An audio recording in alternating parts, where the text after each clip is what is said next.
Assalamualaikum warahmatullahi wabarakatuh.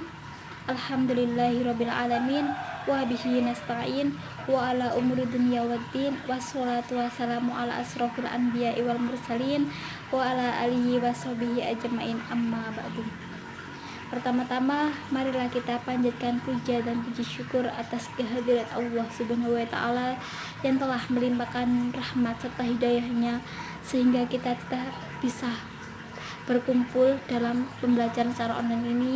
Kita bisa diberikan kenikmatan hidup, kita bisa diberikan kenikmatan kesehatan, bisa melihat, bisa merasakan sesuatu di sekitar kita. Dengan rasa syukur itu menumbuhkan sikap kita selalu rendah hati, selalu ingat kepada Allah bahwa kita itu makhluk yang lemah, kita tuh selalu membutuhkan Allah.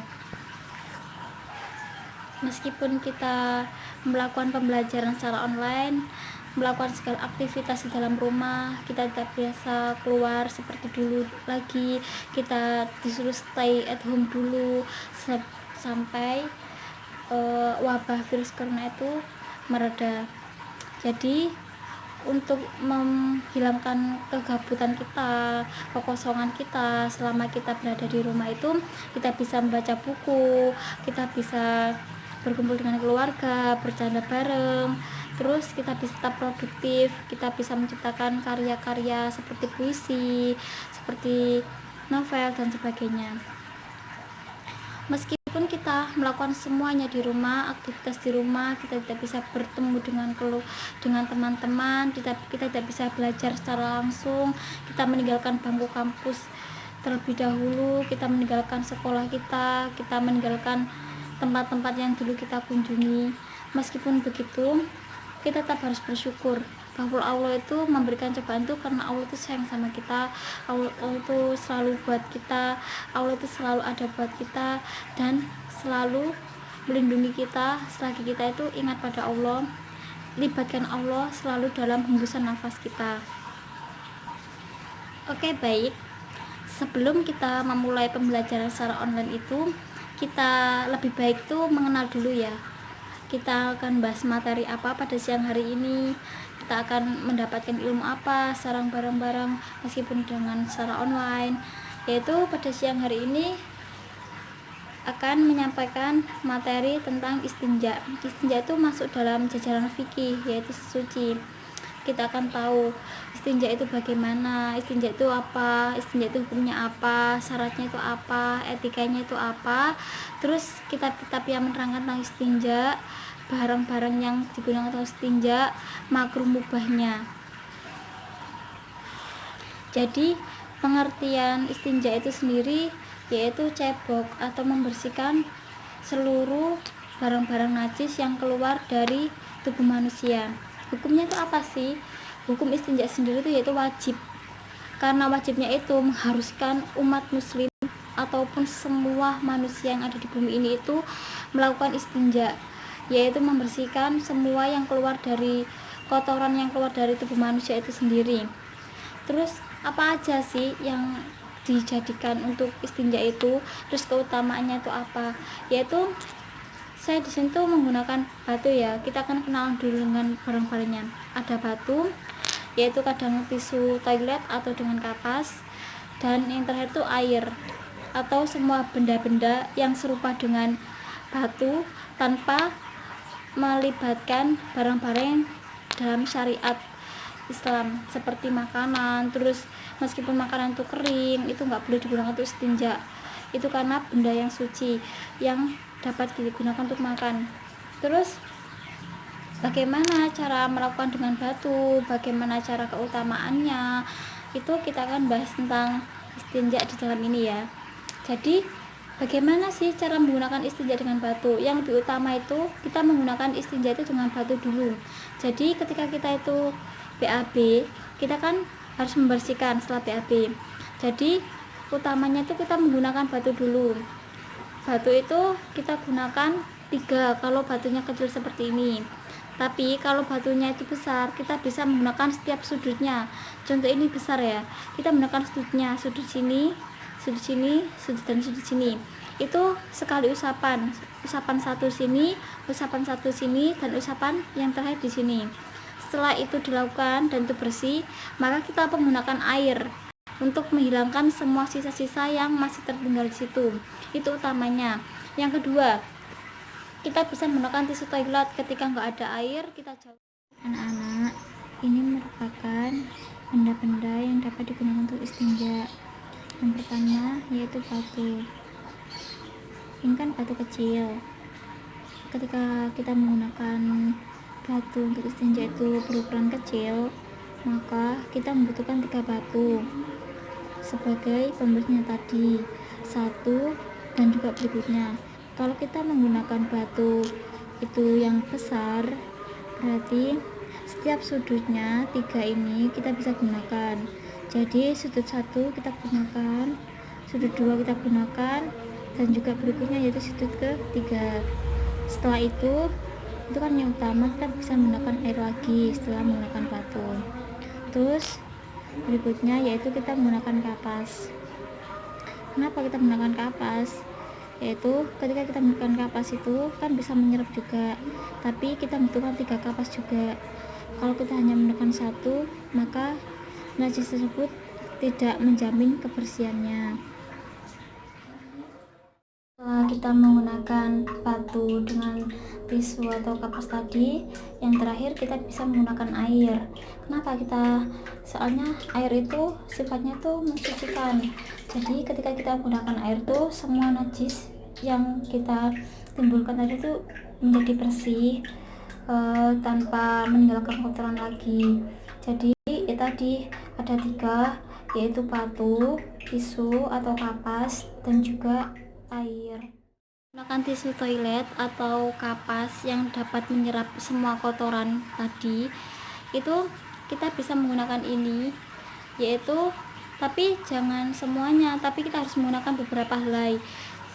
Ini terus ambil lagi segini, sehingga itu kan kotoran yang nempel di sini tadi tidak kembali lagi di tubuh manusia itu sendiri. Jadi kita harus paham betul bagaimana cara istinja itu. Terus ketika kita dihadapkan dengan 2 pilihan, seperti kita memilih batu atau memilih air dalam istinja, maka kita harus memilih air, sebab air itu dapat membersihkan semuanya dengan sampai sisa-sisanya. Sedangkan batu itu kan cuma bisa menyerap, tidak bisa membersihkan secara keseluruhan. Oke, yang berikutnya yaitu kita akan bahas tentang syarat-syarat dari istinja itu sendiri, yaitu 1, najis itu belum kering tapi masih basah, sehingga dengan basahnya najis itu kita bisa menggunakan batu dari sisi dan sisi ini nih. Ketika najis itu udah kering, maka harus menggunakan air sehingga bisa membersihkan semua keseluruhan sisa-sisa najis yang ada dalam tubuh manusia itu sendiri. Yang berikutnya yaitu najis tidak berpindah pada tempat aslinya.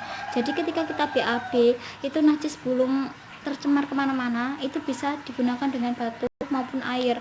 Jadi ketika najis itu udah berpindah kemana-mana, kita harus membersihkannya secara ekstra sehingga tidak meninggalkan najis di mana-mana.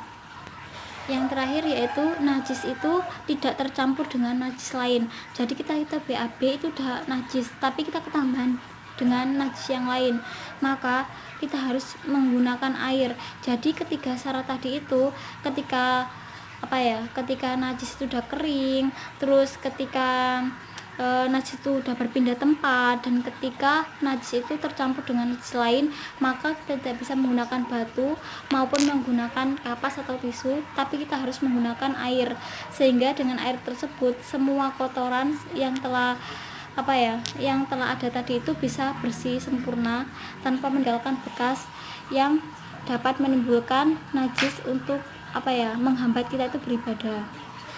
Yang berikutnya yaitu kita akan bahas etika apa aja yang mewajibkan bagi orang yang berhajat tadi.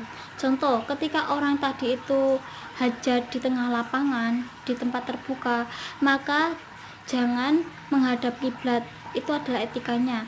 Jadi kita itu harus menghadap selain menghadap kiblat. Terus Untuk menghindari itu semua, maka kita harus cari tempat yang strategis dalam dalam mengeluarkan BAB tersebut. Terus yang berikutnya yaitu keharaman menghadap kiblat tadi ketika kita di tengah lapangan. Terus ketika kita di tempat khusus untuk membuang hajat, maka kita bisa menghadap semuanya karena itu terlapisi oleh dinding-dinding tembok, sehingga kita tidak harus langsung menghadap kiblat, tidak, kan ada aling-alingnya. Dan selanjutnya yaitu etika sunnah yang yang harus dilakukan oleh orang yang ketika membuang hajat tadi ya, yaitu yang pertama, hindari tempat air yang diam seperti sungai yang tidak bisa mengalir, jadi kita kencing di situ, BAB di situ, itu harus dihindari sehingga kita itu tidak, yaitu etika sunnah bagi orang yang akan membuang hajat. Yang pertama yaitu hindari kencing atau BAB di tempat air yang tenang, meskipun airnya tadi tenang terus sedikit, berarti itu hukumnya makruh. Yaitu hindari membuang BAB atau hajat di pohon yang bisa berbuah meskipun belum berbuah ataupun yang sudah berbuah. Yaitu hindari membuang hajat di jalan yang sering dilewati oleh manusia ketika melewati jalan tersebut, yaitu menghindari buang hajat di tempat yang teduh yang biasanya orang itu berteduh untuk menghilangkan penat atau panas. Yaitu menghindari membuang hajat di tempat-tempat yang berlubang, yaitu hindari ketika kita itu membuang hajat, jangan banyak berbicara, seperlunya saja ketika kita dalam keadaan darurat, seperti kita ketemu hewan yang mematikan seperti ular, jadi kita itu harus membantu orang ketika kita itu melihat sesuatu yang dapat membahayakan orang lain, kita bisa berbicara. Terakhir, tidak membelakangi matahari atau rembulan ketika kita membuang hajat. Itu semua juga terdapat dalam kitab yaitu Al-Rawdah dan Syari Al-Mu'adzab, yaitu Imam Nawawi berpendapat sesungguhnya belakang matahari dan rembulan saat membuang hajat tidaklah dimakruhkan. Dalam kitab Al-Tahqiq juga beliau berkata bahwa sesungguhnya kemakruhan menghadap matahari dan rembulan tidak memiliki dalil sama sekali, tapi harus kita itu lebih hati-hati dalam beristinja ketika membuang hajat tersebut. Itu tadi penjelasan yang kita ulas sedikit tentang istinja, bagaimana cara membersihkannya. Kita akhiri pertemuan pada siang hari ini, semoga ilmu yang kita dapatkan bermanfaat. Billahi taufiq wal hidayah. Wassalamualaikum warahmatullahi wabarakatuh.